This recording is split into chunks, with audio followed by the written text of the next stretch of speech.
ஆண்டவராக இயேசு கிறிஸ்து நாமத்தில் உங்களை வாழ்த்தி ஆசீர்வதிக்கிறேன். சில நாட்கள் கர்த்தருடைய வார்த்தையை பகிர்ந்து கொள்ள முடியவில்லை. சரீரத்தில் ரொம்ப காய்ச்சல் பலவீனத்தினால சில தடைகள் காணப்பட்டது. இந்த நாளிலேயும் ஆண்டவருடைய வார்த்தையை நம்முடைய சிந்தனைகளுக்கு கொண்டு போவோம். நீதிமொழிகள் புஸ்தகம் 29ஆம் அதிகாரம் 18ஆம் வசனம். தீர்க்க தரிசனம் இல்லாத இடத்தில் ஜனங்கள் சீர்கெட்டு போவார்கள், வேதத்தை காக்கிறவனோ பாக்கியவான். அருமையான தேவனுடைய பிள்ளைகளே, தீர்க்க தரிசனம் இல்லாத இடத்தில் ஜனங்கள் சீர்கெட்டு போவார்களா? இந்த கடைசி காலத்தில் நாம் பார்க்கும் பொழுது தீர்க்க தரிசனமான வார்த்தைகள் இன்றைக்கி சபைகளை பார்க்க முடியவில்லை, குடும்பங்களை பார்க்க முடியவில்லை. ஏதோ சர்ச்சைக்கு போகிறோம், ஆண்டவரை ஆராதிக்கிறோம், வருகிறோம். இந்த ஒரு நிலைமை தான் இந்த நாட்களில் பார்க்க முடிகிறது. ஆனால் ஆதி அப்போஸ்தலருடைய காலங்களை பார்க்கும் பொழுது தீர்க்க தரிசனமான வார்த்தைகள் சபையிலே காணப்பட்டது. ஜனங்கள் பக்தி விருத்தி அடைந்தார்கள், ஜனங்கள் பலன் பெற்று கொண்டார்கள், ஜனங்கள் விசுவாசத்திலே வளர்ந்தார்கள், ஆண்டவரை அறிந்து கொண்டார்கள். ஆனால் அந்த கடைசி காலத்தில் பார்க்கும் பொழுது அநேக ஜனங்களுக்குள்ளே ஒரு சந்தேகம் உண்டாகிறது.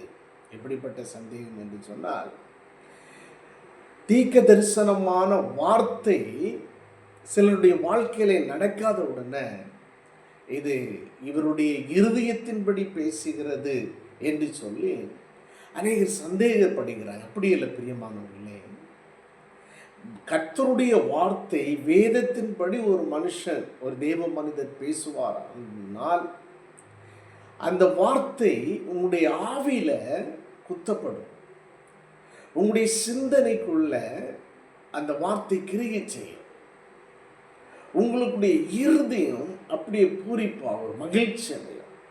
சில வேளையில் நீங்கள் கண்ணீரோடு வந்திருக்கலாம், சில வேளையில் பலவிதமான பாரத்தோடு சர்ச்சையில் வந்திருக்கலாம். ஆனால் அந்த வார்த்தை உங்களிடத்தில் வரும்பொழுது அந்த கண்ணீர் மாறும், அது துக்கம் மாறும், அந்த சஞ்சலம் மாறும். அநேக சந்தேகமான கேள்விகளோடு இருக்கிற அந்த பகுதியெல்லாம் மறைந்து அந்த வார்த்தை கடந்து வரும் பொழுது ஒரு உன்னதமான பலன், கர்த்தர் மேல் இருக்கிற அந்த வைராக்கியங்கள் பெருகும். ஆனால் இந்த காலகட்டத்தில் சாத்தான் அநேகருடைய இருதயத்தை நிரப்பி கொண்டிருக்கிறார். எப்படின்னு சொன்னால், பைபிளையும் நம்புகிறது கிடையாது, ஒரு பிரசங்கம் பண்ணும் பொழுது அதையும் நம்புகிறது கிடையாது. அப்படி அல்ல. ஃபஸ்ட்டு நம்ம யோசிக்கணும், நான் சேவிக்கிற தேவன் யார், என் ஆண்டவர் எப்படிப்பட்டவர்.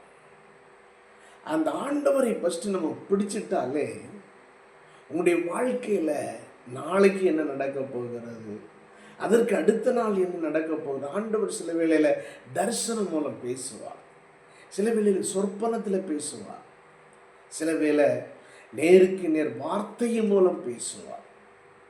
உங்கள் வீட்டுகளில் இருக்கும் பொழுது நீங்கள் ஜெபிக்கிற வேளையில் அந்த வார்த்தையை கொண்டு ஆண்டவர் பேசுவார். உங்களுடைய பிள்ளைகள் மூலம் பேசுவார், பாலகருடைய வாயில் மூலம் துதியை விளங்க பண்ணுகிறவர் பிள்ளைகள் மூலம் பேசுவார். உங்கள் மனைவி மூலம் சில வேளையில் பேசுவார். சில வேளையில் ஆண்டவர் உங்கள் வீட்டில் வளர்க்குற பிராணி மூலம் பேசுவார். பாருங்க, கழுதை கொண்டு ஆண்டவர் பேசுகிறார் அல்லவா? அப்போ இந்த கடைசி காலத்தில் ஃபஸ்ட்டு நம்ம விசுவாசிக்கணும், ஆண்டவர்கிட்ட கேட்கணும், ஆண்டவரே அந்த விசுவாசத்தினுடைய ஒரு ஆவி எனக்கு தாருங்க ஆண்டவரே.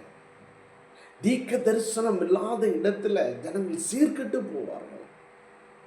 இன்றைக்கு அதனாலே தான் அநேகருக்குள்ளே விசுவாச நம்பிக்கை அற்றவர்களாக அநேகர் குறுக்கிக்க போகிறாங்க, அநேகர் நாள் பார்க்க போகிறாங்க, அநேக திருமணமாகிற அன்னைக்கு வர பொருத்தங்களை பார்க்குறாங்க, சடங்காச்சாரங்களை பார்க்குறாங்க, நாள் பார்க்குறாங்க.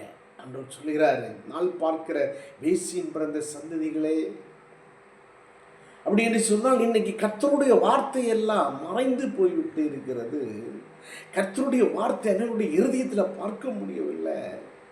மூட நம்பிக்கையிலும் நாள் பார்க்கிற ரீதியும் உலக மனிதருடைய வார்த்தைகளை கேட்டு, அதை செய்தால், அது செய்யாமல் இருந்தால் அது நடந்துருமோ, இது நடந்துருமோ, அப்படி அல்ல. ஃபஸ்ட்டு யோசிக்கணும். நீங்கள் சர்ச்சைக்கு போகிறீங்கன்னு சொன்னால் உங்களுடைய பிரசங்கியார் கர்த்தருடைய வார்த்தைகளை கொடுக்கும் பொழுது அந்த வார்த்தையை நம்ம விசுவாசிக்கிறவளாக இருக்கணும். கர்த்தர் நல்லவர் அப்படின்னு சொன்னான். உங்களுடைய வாழ்க்கைக்கு எல்லாவற்றுக்கும் ஆண்டவர் நல்லவராக இருக்கிறார். உங்களுடைய பிள்ளைகளுடைய காரியத்தில், உங்களுடைய எதிர்காலங்களில் எல்லா காரியத்திலும் நல்லவராக இருக்கிறார். மரணத்துக்கும் ஜீவனுக்கும் ஒரு அடி தூரத்திலிருந்து உங்களை தூக்கி எடுக்கவில்லையா? எல்லாவற்றிலும் உங்களை பாதுகாக்கவில்லையா? உங்களுக்கு நான் ஆகாரங்களை தருகிறார் அல்லவா? உங்களை நிம்மதியாக எந்த ஆபத்துக்கும் எந்த போராட்டத்துக்கும் விழுந்து போகாதபடி பாதுகாக்கிறார் அல்லவா? இதை கேட்குற தேவனுடைய பிள்ளைகள் இந்த கடைசி காலத்தில் நான் ஒன்று சொல்கிறேன், இயேசுவின் மேல் ஒரு விசுவாசம். இன்னைக்கு தீர்க்க தரிசனமான வார்த்தைகளை அநேகர் புரட்டுகிறாங்க. அதுவும் நீங்கள் ஆவியில் பகுத்தறிய வேண்டும். இன்னை முகஸ்துதி பேசுகிற ஒரு காலம் காணப்படுகிறது. அதல்ல, எச்சரிக்கையோடும் நீங்கள் இடறி போகாதபடிக்கு நீங்கள் செவ்வையான வழியில் நடக்க வேண்டும். வருகிற கொடூரமான காலங்களிலும் கொடூரமான நிலைமையிலும் நீங்கள் தப்பிச்சு கொள்ள வேண்டும் என்று சொன்னால், இந்த கடைசி காலத்தில் தீர்க்க தரிசனமான வார்த்தை உங்களுக்குள்ள, அந்த தீர்க்க தரிசனமான ஆவி உங்களுக்குள்ள இன்றைக்கு சபைகளிலும் குடும்பங்களில் இருக்குமானால் எதிர்கால தலைமுறைகள் பாதுகாக்கப்படுவாங்க. அவர்கள் மேலே எந்த ஒரு சக்தியும் தொடவே தொடாது. ஏன்னு சொன்னால் ஆண்டவர் அவர் பேசுகிற தேவன். அவர் கல்லோ மண்ணோ அல்ல. உங்களுடைய வாழ்க்கையை கட்டுகிறதற்காக, நீங்கள் நிலைநிற்கிறதற்கு அவர் பேசுகிற தேவன். இந்த தெய்வத்தை விட்டு தூரம் போகலாமா? விசுவாசிங்க. தீர்க்க தரிசனம் நமக்கு தேவை. தொழில் செய்கிறீர்கள் என்று சொன்னால் அந்த தொழில் நல்லபடியாக நடக்க வேண்டும் என்று சொன்னால் கர்த்தருடைய வார்த்தை தேவை. அந்த வார்த்தை உங்களுக்குள்ளே இருந்து அதை கிரியை செய்யும், பேசும். மகனை இது செய்யாத, இது செய்ய என்று சொல்லி அந்த வார்த்தைகள் உங்களுக்குள்ளே இருந்து பேசும். சில வேளையில் ஆண்டவன் நீங்கள் கடந்து போகும் பொழுது, ஒரு தொழில் காரியத்திற்காக கடந்து போகும் பொழுது உலக மனுஷன் மூலம் ஆண்டவரை சரிப்பார், பேசுவார்.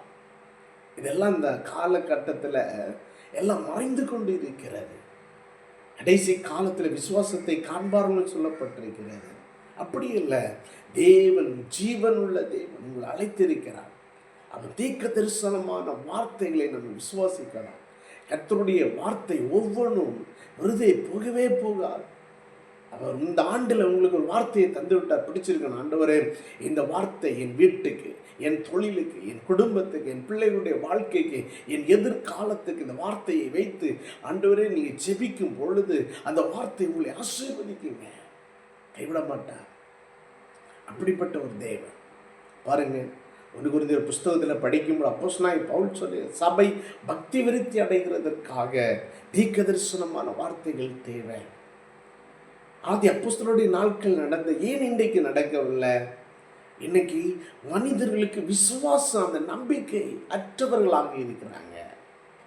அது நமக்கு தேவை. ஆண்டவர்கிட்ட கேளுங்க, ஆண்டவர் என்னோடு பேசுங்கன்னு சொல்லுங்க. ஆண்டவர் என்னோடு இடைபடுங்க, ஆண்டவரை என் தரிசனங்களை தாருங்க, சொற்பனத்தின் மூலம் பேசுங்க. ஆண்டவர் இந்த வார்த்தையின் மூலம் பேசுங்க. அவர் பேசுவார். அவர் பேசும் பொழுது உங்களுடைய வாழ்க்கையில் எந்த பிரச்சனையும் வராது, எந்த போராட்டம் வராது, எந்த இன்னல்களும் வராது. கர்த்தர் உங்களை எல்லாவற்றிலும் வேலி அடைத்து மறைத்து பாதுகாத்துக் கொள்ளலாம். வருகிற ஆபத்திலிருந்து, கொடூரமான காரியத்திலிருந்து விலக்கி பாதுகாப்பார். தீர்க்க தரிசனத்தை நம்புங்க. தீர்க்க தரிசனமான ஆவியை பெற்றுக்கொள்ளுங்க. தீர்க்க தரிசனத்திற்காக ஆவலோடு கேளுங்க. ஆண்டவரை என்னோடு பேசுங்கன்னு சொல்லும்போது அப்பா பேசுவார். தொழில்கள் ஆசீர்வதிக்கப்படும், குடும்பங்கள் பாதுகாக்கப்படும். உங்களுடைய ஊழியங்களில் தேவன் பெரிய காரியத்தை செய்வார். கண்களை முடிவுங்களா? பரலோக பிதாவையுமே துதிக்கிறோம் ஆண்டவர். இந்த வார்த்தையின்படி இதை கேட்ட ஒவ்வொரு தேவ பிள்ளைகள் மேலும் ஆண்டவரே தீர்க்க தரிசனமான ஆவி தங்கி இருக்கட்டும். அந்த தீர்க்க தரிசனமான வார்த்தைகள் ஒவ்வொரு மேலும் கிரிகை செய்வதாக 30, 60, 100 கிரிகை செய்யட்டும் ஆண்டவரே. கடைசி காலத்தில் மாம்சமான யாவர் மேல் என்னுடைய ஆவியை ஊற்றுவேன் என்று சொன்னீங்களப்பா.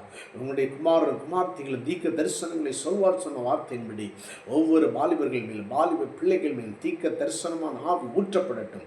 ஊழியர்களே ஊற்றப்படட்டும் ஆண்டவரே. குடும்பங்களே ஊற்றப்படட்டும். எல்லாவற்றையும் உடைய கரத்திலே தெரிகிறோம்.